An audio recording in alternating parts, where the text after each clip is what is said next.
சொல்லுவாங்க.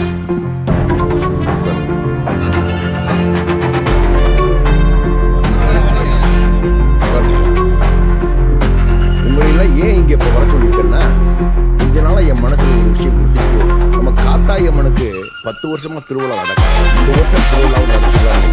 நீங்க என்ன நினைக்கிறீங்க? ஐயா சொல்றது சரிதாங்க. திருவிழாவை ஜாம் ஜாம் நடத்திடுவோம்.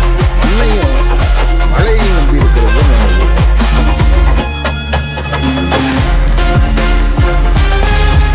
என்எல்சி நிலக்கரி நிறுவன நிர்வாக பணிக்காக நிலம் கையகப்படுத்துவதற்கு பாமக தலைவர் அன்புமணி ராமதாஸ் தலைமையில் மிகப்பெரிய போராட்டம் நடைபெற்று வருகிறது.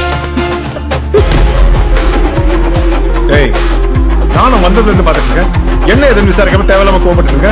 அவ பின்னாடி ஒரு இயக்கமே இருக்கலாம்.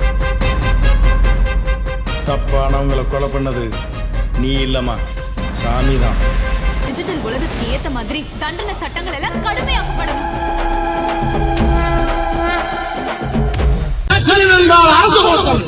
இது நாட்டை ஆட்டம். ஆக அதர்மத்தை அழித்து தர்மத்தை நிலைநாட்ட பிறந்தவன் தான் வீர வன்னியகுல சோத்திரியன்.